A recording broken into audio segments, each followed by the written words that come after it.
বিসমিল্লাহির রহমানির রহিম। আমি সবাইকে আজকে যারা যুক্ত রয়েছেন, আমি দেখতে পাচ্ছি অনলাইনে প্রায় ৩,৭১৬ জন আজকে অনলাইনে যুক্ত। আর এই গ্রুপে আপনাদের সদস্য তা রয়েছে ৯,৪৬৭ জন। আমি আপনাদের মাধ্যমে সকলকে আমি আন্তরিক ধন্যবাদ জানাই যুক্ত হওয়ার জন্য। জাতি একটি ক্রান্তি লগ্নের মধ্য দিয়ে যাচ্ছে। 1971 সালে সেই মুক্তিযুদ্ধের সময় যখন পাকিস্তানি হানাদার বাহিনী বাংলাদেশের উপর আক্রমণ করে, তখন যে অবস্থা আমরা দেখেছি। আবার 1975 সালে 15ই আগস্ট জাতির পিতা বঙ্গবন্ধু শেখ মুজিবুর রহমানকে হত্যার পর যে একটা অন্ধকার নেমে এসেছিল, প্রকৃতপক্ষে বর্তমানে সেই একটা অন্ধকারাচ্ছন্ন অবস্থায় সমগ্র বাংলাদেশে। জাতির পিতা বঙ্গবন্ধু মুজিবুর রহমানের নেতৃত্বে আমরা স্বাধীনতা অর্জন করেছি। আজকে খুব দুঃখ হয়, তিনি চেয়েছিলেন বাংলার দুঃখী মানুষের মুখে হাসি ফোটাতে। তিনি চেয়েছিলেন বাংলাদেশ এমন ভাবে গড়ে উঠুক যে বিশ্বের বুকে বাঙালি জাতি আত্মমর্যাদা নিয়ে, আত্মসম্মান নিয়ে মাথা উঁচু করে চলতে পারে। জাতির পিতা বঙ্গবন্ধু শেখ মুজিব নিজের জীবনটাকে উৎসর্গ করেছিলেন বাংলার মানুষের জন্য, যে জুলুম অত্যাচার সহ্য করেছেন। ঠিক সেভাবে আমেরিকার নেতা কর্মীরাও অনেক অত্যাচার নির্যাতন সহ্য করেছে। এই সংগ্রামের পথ বেয়েই আমরা স্বাধীনতা পেয়েছি। ভাষা আন্দোলন 1948 সাল থেকে যখন শুরু হয়, তখনই জাতির পিতা বঙ্গবন্ধু শেখ মুজিব ছাত্রলীগ গঠন করেন। 1949 সালে বাংলাদেশে একটি রাজনৈতিক দল বাংলাদেশ আওয়ামী লীগ প্রতিষ্ঠা লাভ করে। এই আওয়ামী লীগ প্রতিষ্ঠা লগ্ন থেকে এদেশের মানুষের অধিকার প্রতিষ্ঠার সংগ্রাম করে যাচ্ছে বঙ্গবন্ধু শেখ মুজিবের নেতৃত্বে, এবং সেই সংগ্রামের পথ বেয়েই মহান মুক্তিযুদ্ধে আমরা বিজয় অর্জন করি। স্বাধীনতার পর মাত্র 3 বছর 7 মাস সময় পেয়েছিলেন বঙ্গবন্ধু শেখ মুজিব। এই 3 বছর 7 মাসের মধ্যে একটা যুদ্ধ বিধ্বস্ত দেশকে তিনি গড়ে তোলেন। আর্থসামাজিক উন্নয়নের অগ্রযাত্রা শুরু হয়। বাংলাদেশের প্রবৃদ্ধি 9 ভাগে উন্নীত করেন, যা আজ পর্যন্ত কোন সরকার কখনো পারেনি। যখনই মানুষ এই যুদ্ধের ভয়াবহতা কাটিয়ে উঠে ধ্বংসস্তূপের মধ্য দিয়ে বেরিয়ে এসে একটু সুন্দর জীবনযাপন করতে শুরু করেন, তখনই কিন্তু নেমে আসে অমানিসার অন্ধকার। 1975 সালের 15ই আগস্ট, সেই দিন জাতির পিতা বঙ্গবন্ধু শেখ মুজিবকে নির্মমভাবে হত্যা করে। একই সাথে হত্যা করে আমার মা বেগম ফজিলাতুল হাসান মুজিবকে, আমার 3 ছোট ভাই, মুক্তিযোদ্ধা ক্যাপ্টেন শেখ কামাল, মুক্তিযোদ্ধা লেফটেন্যান্ট শেখ জামাল, এবং আমার ছোট্ট ভাইটি মাত্র 10 বছরের শেখ রাসেলকে নির্মমভাবে হত্যা করে। কামাল জামালের নবপরিণীত বধূ সুলতানা এবং রোজি জামালকে হত্যা করে। আমার একমাত্র চাচা শেখ আবু নাসেরকে হত্যা করে। তিনিও মুক্তিযোদ্ধা ছিলেন এবং পঙ্গু ছিলেন। মুক্তিযোদ্ধা শেখ ফজলুল হক মনি এবং তার অন্তঃসত্ত্বা স্ত্রী আব্দুল আহসানিয়াবাদ, মুক্তিযোদ্ধা সংগঠক, এবং তার 10 বছরের ছেলে আরিফ, 13 বছরের মেয়ে বেবি, 4 বছরের নাতি সুকান্ত, তার ভ্রাতুষ পুত্র সাংবাদিক শহীদ সানিয়া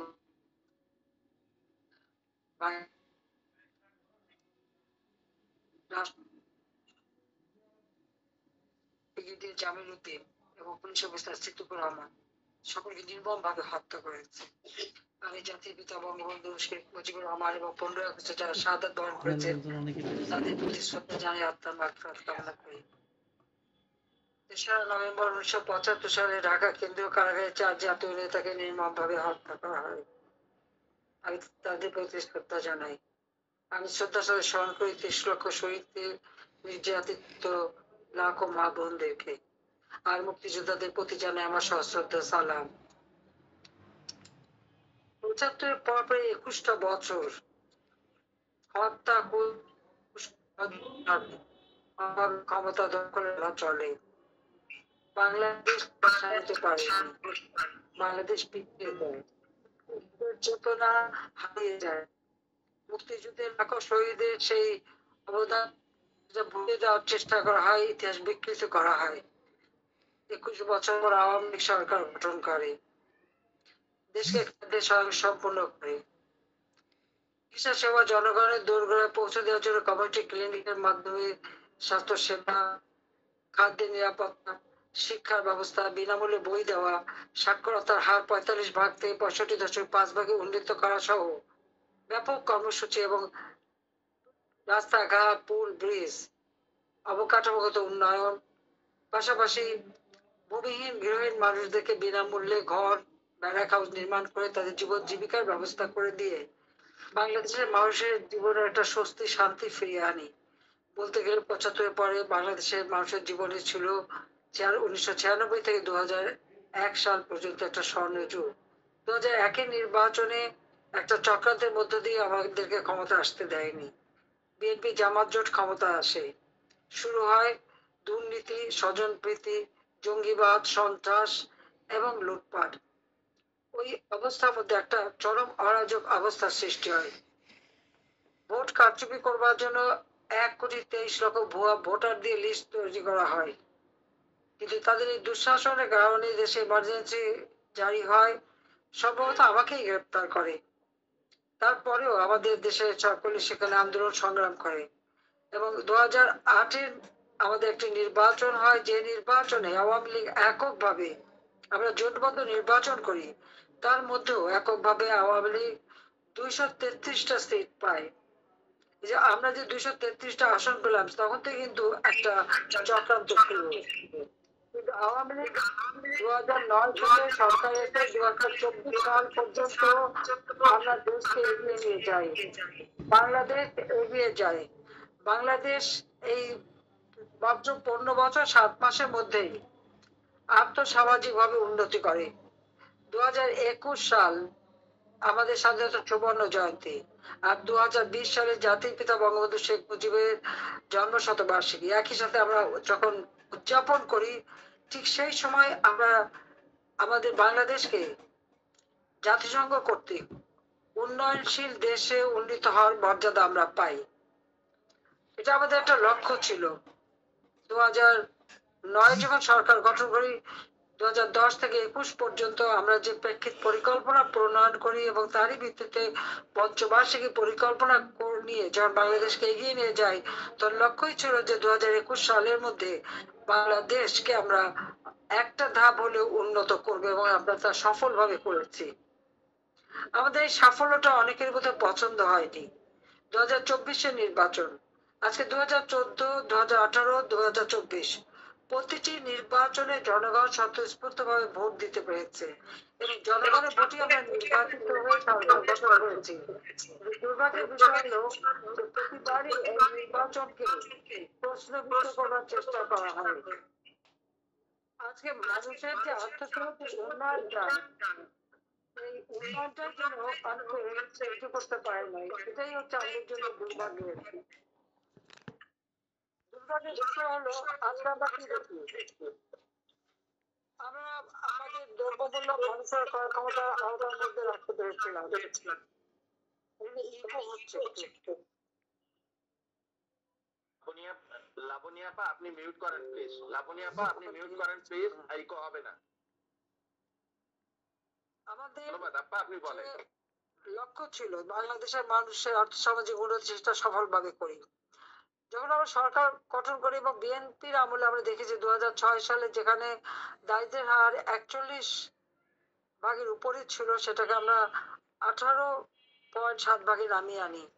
হতদরিদ্র যেখানে 25.1 ছিল, তা আমরা 5.6 নামিয়ে আনতে সক্ষম হই। আমরা বিনামূল্যে মানুষকে ঘর দিতে শুরু করি, জীবন জীবিকার ব্যবস্থা করে দিই, ভিক্ষা বৃত্তি থেকে মানুষকে সরিয়ে এনে কর্মসংস্থার ব্যবস্থা করে দিই, গ্রামে গঞ্জে প্রত্যেক ঘরে ঘরে বিদ্যুৎ পৌঁছে দিই, রাস্তাঘাট, পুল, ব্রিজ, আধুনিক প্রযুক্তি সম্পন্ন একটা দেশ গড়ে তোলার জন্য আমরা পদক্ষেপ নিই। আমাদের প্রত্যেকটা ইউনিয়ন পর্যায় পর্যন্ত আমরা ব্রডব্যান্ড, ওয়াইফাই কানেকশন এবং বঙ্গবন্ধু স্যাটেলাইট উৎক্ষেপণ করে আমরা কম্পিউটার শিক্ষা, কম্পিউটার ট্রেনিং এবং ইনকিউবেশন সেন্টার করে দিই, হাইটেক পার্ক করে দিই এবং আমাদের ছেলেমেয়েরা যাতে নিজেরা নিজের পায়ে দাঁড়াতে পারে, আমাদের ইয়াং বাংলা এই কর্মসূচির থেকে আমরা তাদেরকে নিজের পায়ে দাঁড়ানো, স্টার্ট আপ প্রোগ্রাম করা, ট্রেনিং দেওয়া এবং সেই সাথে সাথে প্রযুক্তি জ্ঞান সম্পন্ন করা, প্রতি জেলায় জেলায় ইউনিভার্সিটি তৈরি করা, আমাদের মেডিকেল কলেজ এবং কারিগরি শিক্ষাকে সব থেকে গুরুত্ব দিয়ে আমরা এগিয়ে যাই। আমাদের সাক্ষরতার হার আমরা 78.8 ভাগে উন্নীত করতে সক্ষম হই। ক্লিনিক কমিউনিটি ক্লিনিকের মাধ্যমে 30 প্রকার ওষুধ বিনামূল্যে দেই। বয়স্ক ভাতা, বিধবা ভাতা, প্রতিবন্ধী ভাতা, নিগৃহীতা নারী তাদের জন্য ভাতা, ভাতার ব্যবস্থা করে প্রত্যেকের জীবনটাকে অর্থবহ করার চেষ্টা করি। মুখোমুখি যাতে না হয় তার ব্যবস্থা নেই। আমাদের মুক্তিযোদ্ধাদের আমরা সম্মান জানাই, তাদের বিশেষ মর্যাদা দেই, তাদের জন্য দুস্থ মুক্তিযোদ্ধাদের ভাতা এবং তাদের জন্য ফ্ল্যাট নির্মাণ করি। আমাদের দেশে যারা মানে একেবারে নিম্ন শ্রেণীর, যারা হরিজন অথবা দলিত শ্রেণী বা সুইপার, তাদের জন্য ফ্ল্যাট নির্মাণ, বস্তিদের জন্য ঢাকা শহরে ফ্ল্যাট বাড়ি নির্মাণ করা, আমাদের দেশে যে হিজড়া, বেদে এবং অন্যান্য কুষ্ঠরোগী প্রত্যেকে বিনা পয়সা ঘর এবং জীবন জীবিকার ব্যবস্থা করে দিই। বাংলাদেশে এমন একটা এলাকা ছিল না যেখানে উন্নয়নের ছোঁয়া না পৌঁছায়, এবং খাদ্য যারা একবেলা খেতে পারতো না অথচ তারা 3 বেলা খেতে পারে সেই ব্যবস্থাটা করে দিয়েছিলাম। জঙ্গি দমনের সব থেকে বেশি আমরা সাফল্য দেখিয়েছি, যেখানে বিএনপির আমলে 500 জায়গায় বোমা হামলা হয়েছিল, 21 আগস্ট গ্রেনেড হামলা করে আমাদের হত্যা চেষ্টা করা হয়। আমরা সেই জায়গা থেকে মানুষের জীবনে শান্তি নিরাপত্তা নিশ্চিত করি, জঙ্গিদের গ্রেপ্তার করা, সাজার ব্যবস্থা করি, সেই সাথে সাথে দেশে যাতে শান্তিপূর্ণ পরিবেশে উন্নতি হয় তার ব্যবস্থা নেই। আমাদের সশস্ত্র বাহিনী, সেনাবাহিনী, নৌবাহিনী, বিমান বাহিনী, পুলিশ বাহিনী এবং বিডিআর থেকে বিজিবি থেকে শুরু করে আনসার বাহিনী প্রত্যেকেই উন্নয়নে ব্যাপকভাবে আমরা কাজ করি। আমাদের উন্নয়নের কর্মসূচি থেকে বাংলাদেশের কোনো অংশের মানুষও কিন্তু বাদ যায়নি।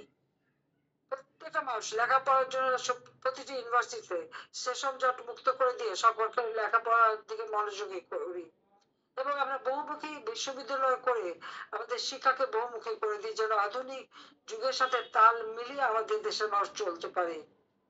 জাতিসংঘ শান্তি রক্ষা মিশনে 1 নম্বরে আমাদের সদস্য সংখ্যা, বিশ্বের শান্তি রক্ষায় বিরাট ভূমিকা আমরা পালন করি। সকলের সাথে বন্ধুত্ব, কারোর সাথে বৈরিতা নয়, সেইভাবে সেই নীতি নিয়েই আমাদের পথ চলা, এবং সেখানে আমরা সাফল্য করেছি। যে বাংলাদেশ ছিল বিশ্বের কাছে উন্নয়নের রোল মডেল, যে বাংলাদেশ ছিল যে একটা উন্নত দেশের অগ্রযাত্রা শুরু করার দেশ, যেখানে 2041 সালের মধ্যে আমরা স্মার্ট বাংলাদেশ গড়ে তুলবো, সেই লক্ষ্য নিয়ে কাজ করি। অত্যন্ত সাফল্যের সাথে আমরা জাতিসংঘ কর্তৃক ঘোষিত এমডিজি বাস্তবায়ন করি। এসডিজি বাস্তবায়নের ক্ষেত্রে আমাদের অগ্রযাত্রা শুরু হয়, যখন সারা বিশ্বব্যাপী বাংলাদেশের ভাবমূর্তি এত উজ্জ্বল যে প্রত্যেকেই মনে করে বাংলাদেশের উন্নয়ন তো একটা বিস্ময়। ঠিক সেই সময় যেন আরেকটা অন্ধকার যুগ নেমে এলো, 2024 সাল, কোটা আন্দোলন। জুলাই মাসের 7 তারিখে কোটা আন্দোলন, সেখানে কোনো ইস্যু ছিল না তো, কারণ কোটা তো আমি 2018 সালে যখন আন্দোলন হলো তখনই তো আমি কোটা বাতিল করে দিয়েছিলাম। হাইকোর্ট একটা রায় হয়েছে, সরকারের পক্ষ থেকে আমরা আবেদন করেছি, সেটা স্থগিত হয়ে গেছে, তারপর আবার আন্দোলন কেন? আলোচনা, ছাত্রদের সকল দাবি মেনে নেওয়া, সবই তো ব্যবস্থা করেছি, কিন্তু তারপরেও তাদেরকে 1 দফা দাবি, এবং সাথে সাথে অগ্নিসন্ত্রাস আর খুন খারাপি শুরু হয়ে গেল। আজকে যে হত্যাকাণ্ডগুলি ঘটেছে তার জন্য, এবং যে সমস্ত অপরাধগুলি সেই জুলাই মাসের 15 তারিখ থেকে করা হয়েছে, আপনারা দেখেছেন দায় মুক্তি দেওয়া হয়েছে। কেন দায় মুক্তি দেওয়া হলো? দায় মুক্তি কাদের দেয়? অপরাধীদের। এই দায় মুক্তি দিয়ে কিন্তু এই ইউনূস সরকার এটাই স্বীকার করে নিয়েছে যে এরা অপরাধ করেছে, অপরাধী। তো অপরাধীদের কি হওয়া উচিত? অপরাধীদেরকে শাস্তি হওয়া উচিত না? যারা মানুষকে হত্যা করেছে পুলিশ হত্যা করেছে, আওয়ামী লীগ নেতাকর্মী হত্যা করেছে, সাংবাদিক হত্যা করেছে, সাংস্কৃতিক কর্মী হত্যা করেছে, সংখ্যালঘুদের উপর অত্যাচার করেছে, সেখানে হিন্দু বৌদ্ধ খ্রিস্টান কেউ বাদ যায়নি। এমনকি মসজিদ, দরগা শরীফ, যারা ওলামা বাসায়, প্রত্যেকের উপরেই তো হামলা করেছে, কেউ তো বাদ যায়নি। এত কাণ্ড ঘটানোর পরেও অপরাধীকে আওয়ামী লীগ কেন, আমার প্রশ্ন। আজকে আমাদের ফ্যাসিবাদ বলা হয়, বলে গণহত্যা করেছে, যেখানে আমার আওয়ামী লীগের প্রায় 400 মতো নেতাকর্মীকে হত্যা করা হয়েছে, যেখানে 6 জন সাংবাদিক হত্যা করা হয়েছে, যেখানে সংখ্যালঘুদের হত্যা করা হয়েছে, মসজিদ এবং মন্দির, দরগা শরীফ, সেগুলো আক্রমণ করা, গির্জা আক্রমণ করা, প্যাগোডা আক্রমণ করা, সেখানে পুড়িয়ে দেওয়া, কারা ফ্যাসিবাদ, কারা স্বৈরাচার, সেটা আমার প্রশ্ন। আজকে সাংবাদিক 1000-এর উপর সাংবাদিক তাদের চাকরি হারিয়েছে, সাংবাদিকদের বের করে দেওয়া হয়েছে, প্রত্যেকটা মিডিয়া আজকে কন্ট্রোলে, কেউ কারো কথা বলার স্বাধীনতা নাই। এমনকি বিভিন্ন বেসরকারি টেলিভিশন তার মালিকানাই বদলে গেছে, প্রত্যেকটা ব্যাংক দখল করা, চরম ভাবে লুটপাট। আর আওয়ামী লীগের নেতা কর্মী, আওয়ামী লীগ এবং ছাত্রলীগকে ব্যান করা হয় আর আওয়ামী লীগের শত্রু হিসেবে চিহ্নিত করা হয়। আওয়ামী লীগের অপরাধটা কি? আওয়ামী লীগের দেশের স্বাধীনতা এনেছে, মুক্তিযুদ্ধের চেতনায় দেশ গড়েছে, মানুষের জীবনে শান্তি এনে দিয়েছিল, স্বস্তি এনে দিয়েছিল। যখন কোভিড-19 অতিমারি প্রত্যেকটা মানুষকে আমরা সাহায্য করেছি। বিশ্বব্যাপী এই যে যুদ্ধ, যার জন্য অর্থনৈতিক মন্দা এবং সেই সাথে সাথে আমরা দেখেছি মূল্যস্ফীতি, মানুষের ক্রয় ক্ষমতার আওতার মধ্যে যাতে থাকে তার জন্য আমরা 1 কোটি পরিবারের জন্য টিসিবি কর্তৃক পারিবারিক কার্ড করে দিয়েছি, মাত্র 30 টাকা কেজিতে চাল কিনতে পারবে এবং ডাল তেল যাতে নিতে পারে সেই ব্যবস্থা আমরা করে দিয়েছিলাম। আজকে কেন বয়স্ক ভাতা, বিধবা ভাতা সহ আমাদের সামাজিক নিরাপত্তার যে 116টা কর্মসূচি বাতিল করা হলো, এই বঞ্চিত করা হলো বয়স্ক মানুষ, দরিদ্র মানুষদেরকে। আজকে আমরা হত দরিদ্র যারা, বিশেষ করে যারা কর্মক্ষমতা নেই, তাদেরকে তো বিনা পয়সায় চাল দিতাম, কেন দেওয়া হচ্ছে না তাদের? আশ্রয় প্রকল্পের ঘরগুলি ভেঙে জমিগুলি দখল, মানুষকে বের করে আবার তাদের পথের ভিখারি করতে কেন করে দেওয়া হলো?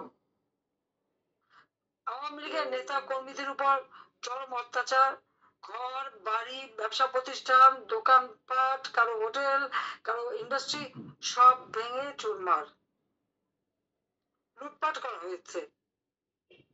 আজকে আমাদের কর্মীরা নিঃস্ব, কারা করেছে? আমরা তো সরকারি ছিলাম, প্রতিটি টেলিভিশন আমারই দেওয়া, বাংলাদেশে একটা মাত্র টেলিভিশন ছিল, আমি বেসরকারি খাতে তা উন্মুক্ত করে দিই, সেখানে টক শো হতো, সবাই তো আমাদের সমালোচনা করতো, দিন রাত আমাদের মধ্যে কথা বলছে।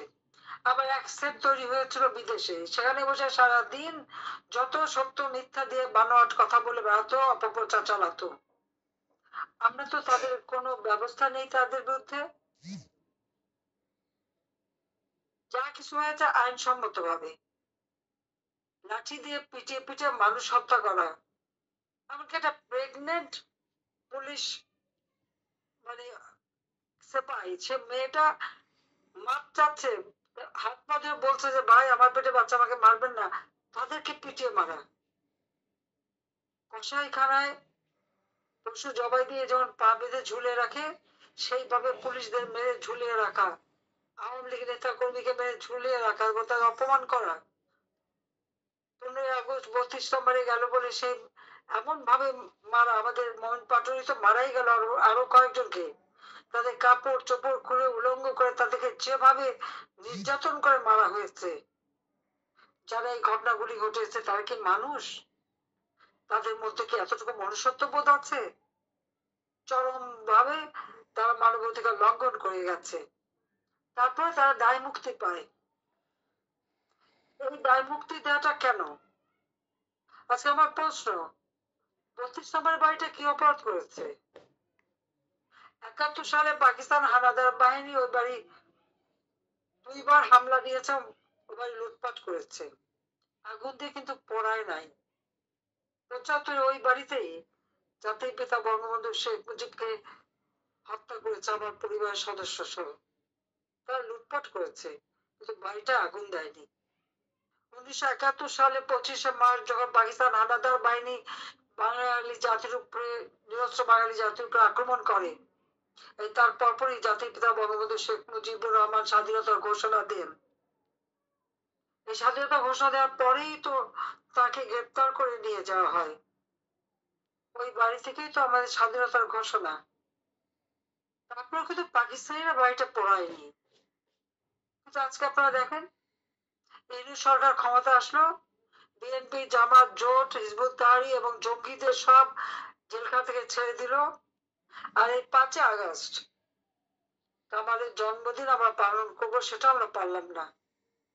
আর সেই দিন ওই বাড়িতে আগুন দিয়ে পোড়ানো হলো। একই সাথে ধানমন্ডি 5 নম্বর সুধা সদন, যেটা আমার স্বামীর বাড়ি জয়পুত্রের নামে, সেই বাড়িটাও আগুন দেওয়া হলো এবং লুটপাট করা এবং আগুন দিয়ে পোড়ানো হলো। রেহানা, সেটা একটা আইন করে জাতির পিতার কন্যা হিসেবে তাকে একটা বাড়ি দেওয়া হয়েছিল থাকতে, সে বাড়িটাও লুটপাট করলো। সংসদ ভবন, যেখানে আমরা আওয়ামী লীগ ক্ষমতা আসার পর থেকে 2009 সাল থেকে ধারাবাহিক ভাবে আমরা গণতন্ত্র প্রতিষ্ঠা করেছি, গণতান্ত্রিক চর্চা হয়েছে এবং গণতান্ত্রিক ধারা আমরা অব্যাহত রেখে বাংলাদেশের আর্থসামাজিক উন্নতি করেছি। সেই সংসদ ভবনে আক্রমণ এবং বেয়াদবের মতো সেই সংসদ ভবনের চেম্বারে ঢোকা, স্পিকার চেম্বার ভাঙা, চেয়ারে বসে পা তুলে সিগারেট খাওয়ার থেকে শুরু করে কিভাবে অপমাননা করা হয়েছে। যেকোনো একটা রাষ্ট্র পরিচালনায় তার 3টি অঙ্গ থাকে,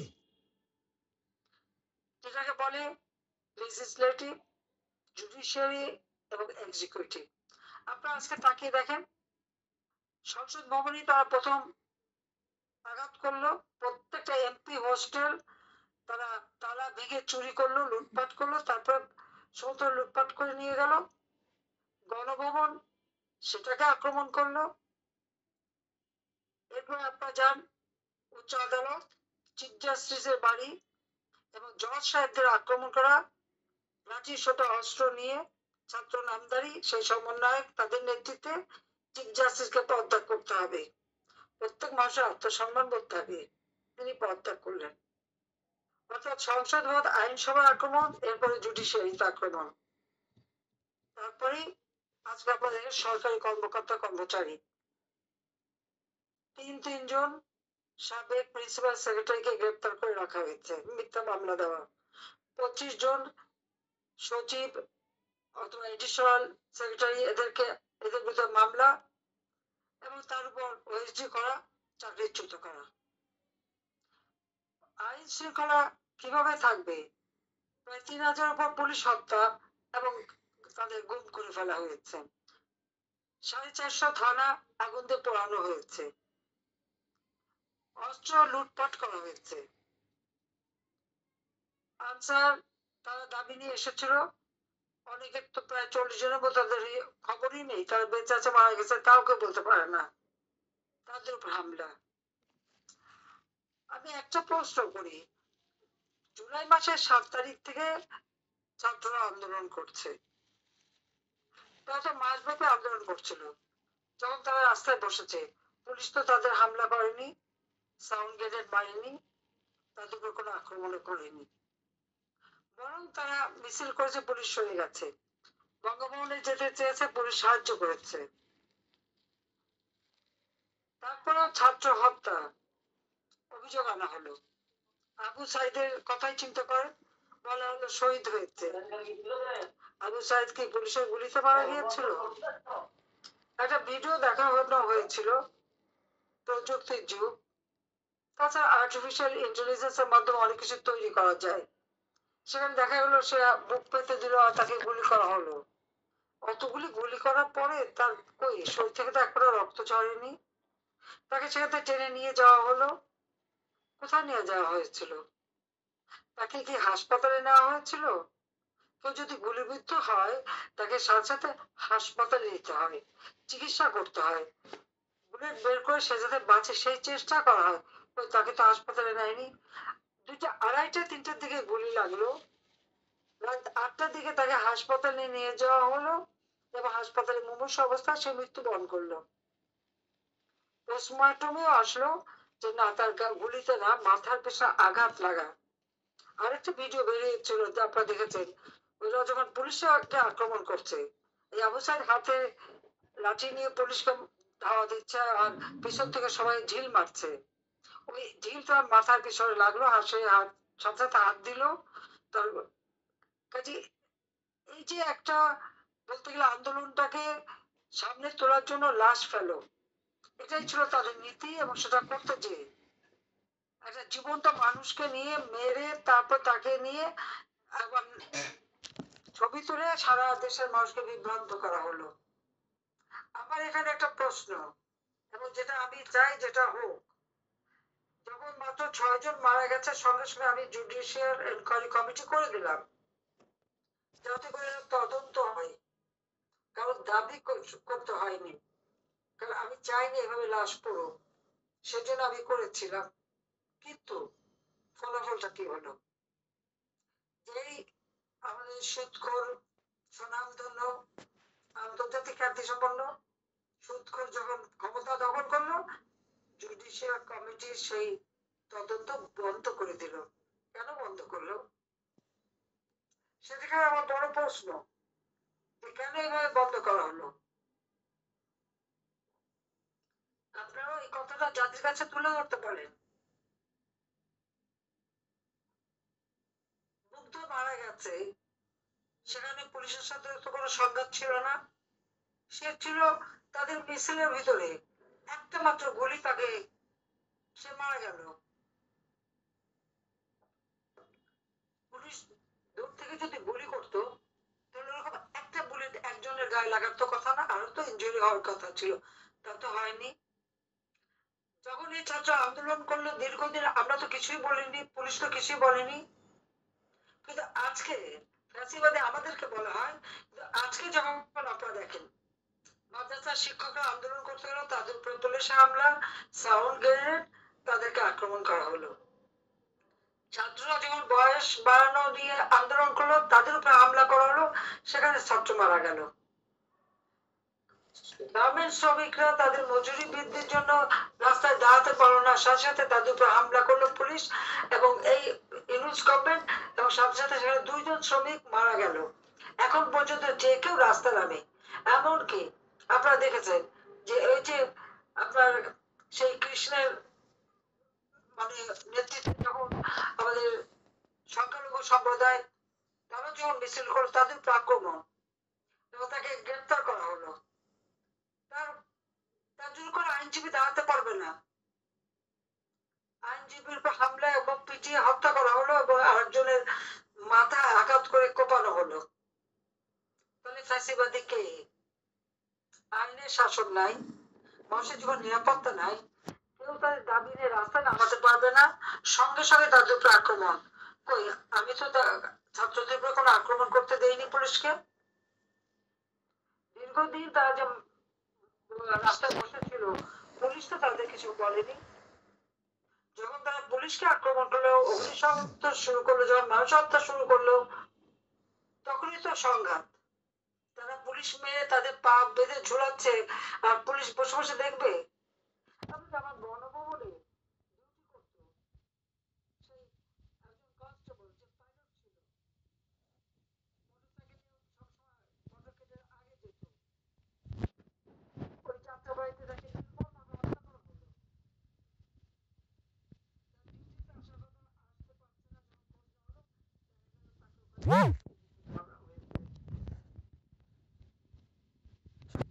রাস্তায় যে নামতে পায় না, আক্রমণ।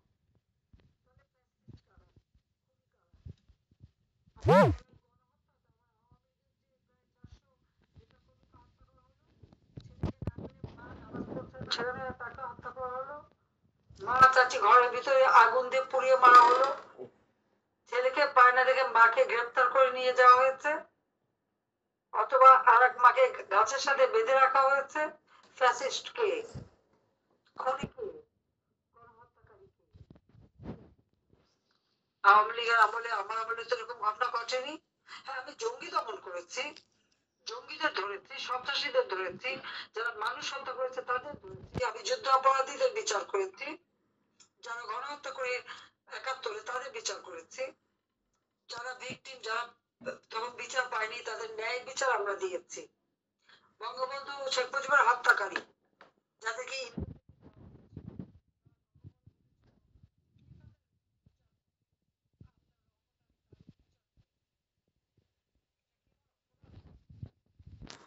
দেশ স্বাধীন করাটা কি অপরাধ? আজকে আমাদের সংবিধান বদলে দেবে, সংস্কার করবে, ইতিহাস বদলে দেবে, বঙ্গবন্ধুর নাম মুছে ফেলবে এবং বঙ্গবন্ধু নামে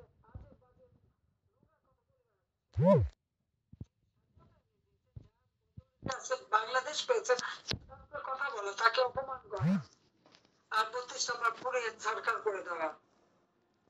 তারা কি ভেবেছে কি এরকম তো ওই জিয়াউর রহমান ক্ষমতা এসে করেছিল, সে নাম তো বুঝতে পারেনি, পারবেও না। কিন্তু যারা আজকে এই ধরনের অন্যায় অপকর্ম করে বেড়াচ্ছে, একদিন তাদের নামই ইতিহাসে আস্থা করে যাবে, এটাই হচ্ছে বাস্তবতা। আর আজকে আমাদের নেতা কর্মীদের গ্রেপ্তার করা হচ্ছে, আমরা রাস্তা নামতে পারবো না, আওয়ামী লীগ নামতে পারবে না কেন? আরে এখানে বহু সমন্বয়ক আছে যারা ছাত্রলীগে এসে যোগদান করেছিল, পরে না তারা ওই জামাত শিবিরের কাছে বা ইউনুসের টাকার কাছে বিক্রি হয়েছে, যারা বেচা খেয়ে এখন তারা নীতির কথা শোনায়, তাদের আর যাই হোক নেতৃত্ব দেওয়ার মতো ওই যোগ্যতা থাকে না। যারা অর্থের কাছে নিজেদেরকে বিক্রি করে ফেলেছে তাদের কোনো ন্যায় নীতি থাকে না, এবং সেটাই নাই। হয়তো ছাত্রলীগের সাথে বিদ্রোহ করে যে ছাত্রলীগকে তারা মানে ব্যান করে, কি অধিকার দিয়েছে ব্যান করার? জনগণের ম্যান্ডেট নিয়ে তো ক্ষমতা আসেনি, সংবিধান মোতাবেক তো ক্ষমতা আসেনি, বরং যে সংবিধান লাখো শহীদের রক্তের বিনিময়ে আমরা পেয়েছি। স্বাধীনতার পর জাতির পিতা বঙ্গবন্ধু শেখ মুজিব এই সংবিধান প্রণয়ন করেছেন।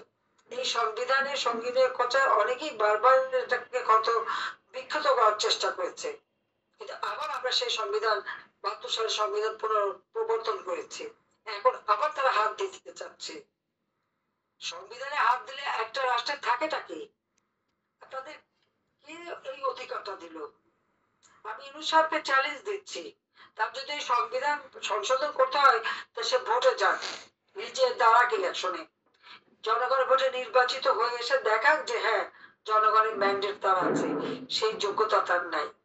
২০০৭ সালে চেষ্টা করেছিল দল করতে, দল করতেই ব্যর্থ হয়েছিল, আর সেই ব্যর্থতার প্রতিশোধ নিল ২০২৪ সালে, যাই না কোন দেশে দালালি করে এসে হাজার হাজার কোটি টাকা মেরে সেই গ্রামীণ ব্যাংকে গরিবদের ক্ষুদ্র ঋণ দিয়ে তাদের কাছে মোটা অঙ্কের সুদ খাওয়া, আর সমস্ত টাকা বিদেশে পাচার করা, গ্রামীণ ফোনের টাকা পাচার করা, এবং এসব করেই তো তার অর্থ সম্পদ।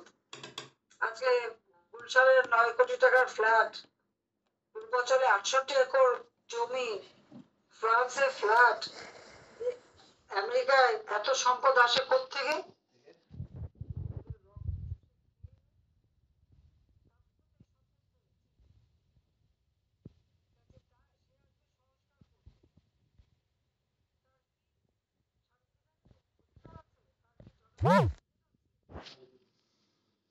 ক্ষমতা আসার পরে আজকে কি শুরু করেছে তারা? আওয়ামী লীগের নেতা কর্মীর কি অপরাধ? অথচ ইউনূসের বিরুদ্ধে তার দুর্নীতির কারণে, মানি লন্ডারিং কারণে, এবং লেবারদের টাকা, তারই কোম্পানির শ্রমিকদের টাকা মেরে খেয়েছে, তার জন্য তার বিচার হয়েছে, 6 মাসের সাজা হয়েছে। শ্রমিক আদালতে শ্রমিকদের করা মামলায় যে ব্যক্তি সাজাপ্রাপ্ত আসামি, সে আজকে বাংলাদেশের ক্ষমতায়। তার উপর দুর্নীতির মামলা ছিল তার বিরুদ্ধে 5টা। ক্ষমতায় আসার সাথে সাথে প্রথম কাজ কি, সেই মামলাগুলি সরিয়ে দেওয়া, প্রত্যাহার করে দেওয়া। 666 কোটি টাকা তার কাছে কোম্পানি এবং তার ব্যক্তিগত সব মিলে তার কাছে তার কর বাকি। তার বিরুদ্ধে মামলা হয়েছে। সে কর আদায়ের মামলার রায় হওয়ার কথা ছিল 6 আগস্ট, সেটি হচ্ছে 5 আগস্ট। এমন ঘটনা ঘটিয়েছে যেন মানে আমরা ক্ষমতা থেকে সরে যেতে পারি আর সে ক্ষমতা দখল করতে পারি।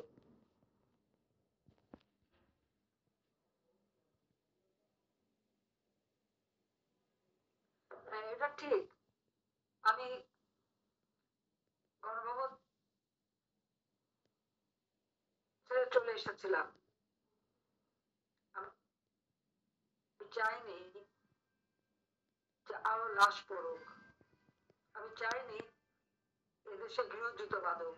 আমি চাইনি এদেশের মানুষের রক্ত ঝরুক। ভেবেছিলাম যে আমি চলে গেলে যদি শান্তি আসে আসুক। আসলে তাদের উদ্দেশ্যটা কি ছিল?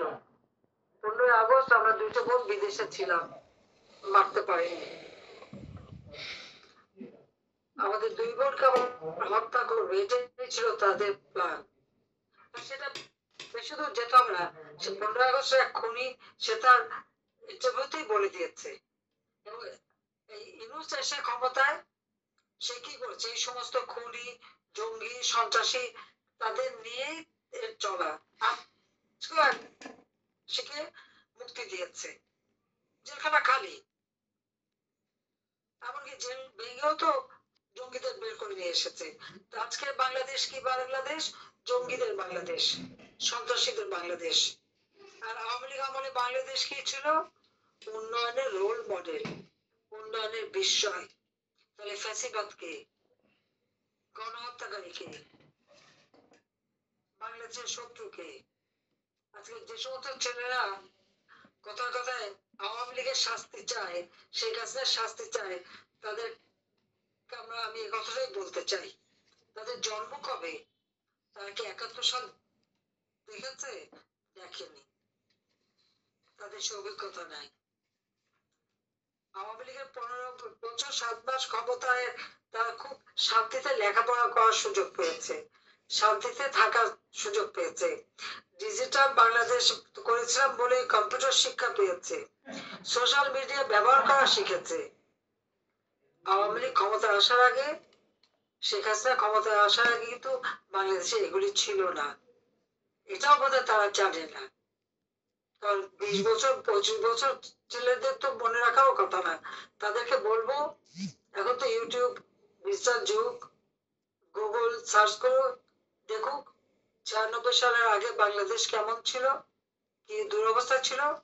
কিছুটা 5 বছর উন্নত করেছিলাম, এরপর আবার 2008 সালের আগে 9 সালে আমরা সরকার গঠন করি, তার আগে বাংলাদেশে কি অবস্থা ছিল।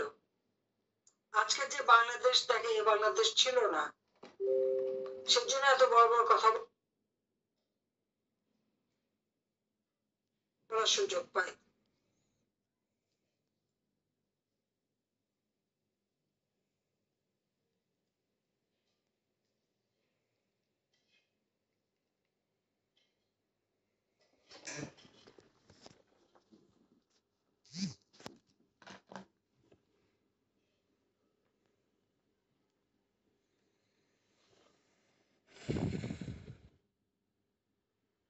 ছেলে মেয়েদেরকে এত বেয়াদব বানিয়েছে ইউনূস এসে। ছোট ছোট শিশুরা শিক্ষকদের গলায় জুতোর মালা পরায়, তাদেরকে গাছের সাথে বাঁধে, তাদের জোর করে সিগনেচার করায়, পদত্যাগ করায়। এইরকম চরম বেয়াদবি তাদের শিখিয়েছে। এর ফলাফল নিজেই পাবে। কাজে আজকে আমাদের কথা একটাই, যে একে তো চাল ডাল তেল লবণ সমস্ত জিনিসের দাম বেড়েছে। পারিবারিক কার্ডে এখন নাকি চাল নাই। 20 লক্ষ মেট্রিক টন চাল আমি রেখে এসেছি। $26 বিলিয়ন আমার রিজার্ভে ছিল, গেল কোথায় টাকা পয়সা? আমি জুন মাসের 30 তারিখে 7,97,000 কোটি টাকা বাজেট দিয়ে এসেছে, টাকাগুলি কোথায় গেল? আমার উন্নয়ন প্রকল্প একে একে সব বাদ, যে কাজগুলি চলমান ছিল সেগুলি বন্ধ, সেটা অর্থগুলি কোথায় গেল? দারিদ্র্যের জন্য আমি যে বয়স্ক ভাতা, বিধবা ভাতা, প্রতিবন্ধী ভাতা চালু করেছিলাম, সেগুলি কেন বন্ধ? অতি দারিদ্রের আমি 5.1 ভাগে নামিয়েছিলাম। মানুষের তো খাবার কষ্ট ছিল না। আজকে কেন বাংলাদেশের মানুষ ডাস্টবিন থেকে খাবার কুড়িয়ে খাবে? ওই আওয়ামী লীগ আমলে তো দেশে কোনো দুর্ভিক্ষ ছিল না। 15 বছর তো কোনো দুর্ভিক্ষ এই 15 বছর 7 মাসে হয়নি। জুলাই মাস পর্যন্ত বা আগস্ট মাস পর্যন্ত, 5ই আগস্টের আগ পর্যন্ত বাংলাদেশের অর্থনীতি যথেষ্ট শক্তিশালী ছিল। আজকে বাংলাদেশকে কেন এইভাবে ধ্বংস করছে, সে জবাব দিতে হবে তাকে একদিন। যে এই সরকারি কর্মকর্তা কর্মচারীদের হয়রানি, পুলিশ হত্যা এবং হয়রানি, এগুলি সমস্ত বন্ধ করতে হবে। এমনকি সামরিক অফিসাররা যারা একসময় চাকরি করে যাচ্ছে, অবসরপ্রাপ্ত বা চাকরিরত, তাদের বিরুদ্ধে এদের খর্বহস্ত, তাদের কারো পাসপোর্ট বাতিল, তাদের উপর মামলা, নির্যাতন কেন তাদের উপর করবে? স্বাধীনতা সার্বভৌমত্ব রক্ষা যাদের দায়িত্ব, আজকে তাদের উপর হামলা। বিডিআর এর ঘটনায় যারা সেনা অফিসারদের হত্যা করেছে, আজকে তাদের মুক্তি দিয়ে দিয়েছে। প্রত্যেকটা আসামিকে পরীক্ষা করে তারপর তদন্ত করে তো এই বিচার হয়েছিল। অর্থাৎ ছাড়া বাংলাদেশটাকে একটা অপরাধীদের স্বর্গরাজ্যে পরিণত করেছে। কাজে সমস্ত দ্রব্যমূল্য দাম যখন বেড়েছে, তখন আবার মনের উপর খাড়া কি সবকিছু উপরে তারা কি করেছে, ভ্যাট বসিয়েছে। নিজে ট্যাক্স দেবেন না, 666 কোটি টাকা মামলা সরিয়ে দিলেন, ট্যাক্স দিলেন না। আবার গ্রামীণ ব্যাংকের ইউনুসের কি? গ্রামীণ ব্যাংক তো সরকারি ব্যাংক ছিল।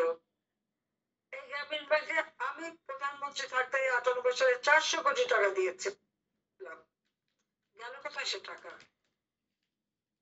আজকে সেখানে গ্রামীণ ব্যাংকের শেয়ার সে বাতিল করে দিয়ে, যেটা জনগণের সম্পদ ছিল, সে কুক্ষিগত করার চেষ্টা করছে।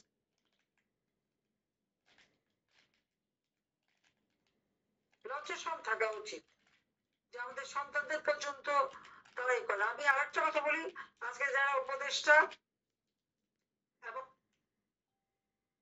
ইউনুস, তার ভাই ব্রাদার আত্মীয় স্বজন যারা আছে, তাদের কার কত সম্পদ আছে তার হিসাব দিতে হবে।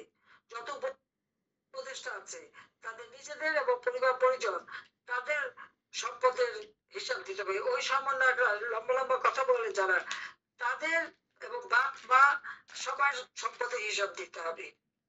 কত টাকা নিয়েছেন, জনগণের টাকা জনগণকে ফিরে দিতে হবে, তাদের সমস্ত হিসাব বের করবেন। আর আপনারা যারা আছেন এখন আমার সঙ্গে যুক্ত, প্রত্যেকে আপনারা বলবো কোথায় কতজনকে হত্যা করা হয়েছে, কার কতজন ঘর বাড়ি ধ্বংস করা হয়েছে, আত্ম পরিবার পরিজনের উপরে কত অত্যাচার করা হয়েছে, সমস্ত তালিকা করতে হবে। আজকে আমরা মামলা করতে পারি না, থানায় মামলা নেয় না, কিন্তু এই দিন থাকবে না, দিন আসবে এবং সেদিন বেশি দূরে না। তাদের পাপের ভার পূর্ণ হয়ে গেছে, ওই ইউনুসের পাপের ভার পূর্ণ হয়েছে, তার সাথে তার যা দোষরা আছে আর চালাচামুন্ডারা আছে, সবগুলির বিচার বাংলার মাটিতে একদিন হবেই হবে ইনশাআল্লাহ। এটা আমি বলে দিচ্ছি। আমি যখন বেঁচে গেছি, তখন নিশ্চয়ই এর একটা বিধ হবেই। কারণ 21শে আগস্ট বেঁচে গিয়েছিলাম, ভূমিকার বিচার করা, যুদ্ধাপরাধীদের বিচার করা এবং দেশের উন্নয়ন করবার জন্য আল্লাহ আমাকে বাঁচিয়ে রেখেছিল এবং আমি সেটা করে এসেছি। এবারে যখন বেঁচে গেছি, তখন অন্তত পক্ষে স্বাধীনতা শত্রুদের চেহারা উন্মোচিত হয়েছে, খুনিদের চেহারা উন্মোচিত হয়েছে। তাদের বিচার হবে, বাংলাদেশের মানুষ আবার শান্তি শৃঙ্খলা ফিরে আসবে। আমি বলবো প্রত্যেকে আপনারা নিজেরা শর্ত থাকবেন আর আমাদের কর্মসূচি সফল করার জন্য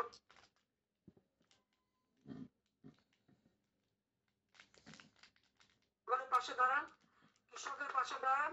আজকে সার নেই, যেখানে আমরা এই গরম সিজনে প্রতিদিনে বলতে গেলে 1 লক্ষ মেট্রিক টন আমার সার প্রয়োজন হতো। 40 লক্ষ মেট্রিক টন সার আমার লাগে। সারা বছর 60 লক্ষ মেট্রিক টন সারের প্রয়োজন হয়। সেই সার করে দেয় মাত্র 8,000 মেট্রিক টন সার গোলায় আছে, যেটা আমি খোঁজ দিয়েছি। 1,000 টাকার সার এখন 3,000 3,500 টাকা, তাও পাওয়া যাবে। গরু ফসলের রক্ত এগুলি করা হয়নি। আমি বাজেটে সব টাকা রেখে এসেছিলাম। সুনামূলক বই দিই, সে বই দিতে ব্যর্থ হয়েছে, বই দিতে পারেনি। উপরন্তু বই ছাপার জন্য আরো 700 টাকা বেশি দিতে হয়েছে। তারপর বই আসলো না কেন, সে জবাবও দিতে হবে। ছেলেমেয়েদের পড়াশোনা নষ্ট, স্বাস্থ্য নষ্ট, নিরাপত্তা নষ্ট। এটা কোনদিন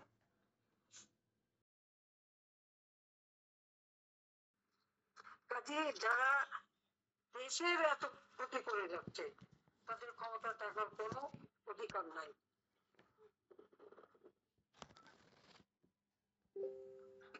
যার যার এলাকায় শক্ত হয়ে থাকবেন।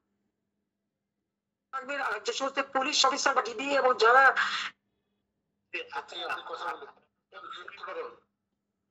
প্রশ্ন আছে আপার কাছে একটু কথা জি আপা, আপনার ওদিকে মিউট হয়ে গেছে, আপনি কন্টিনিউ করুন। জি আপা, আপনার ওদিকে মিউট হয়ে গেছে, আপনি আনমিউট করে কথা বলুন। আর আমরা বাকিটা সবাই মিউট করে রাখি। জি স্যার আনমিউট করতে আসি ইসুফ ভাই, রেটের বিয়ে করে দেন ইসুফ ভাই। একটু দেখেন তো। আমাদের প্রধানমন্ত্রী চলে গিয়েছে।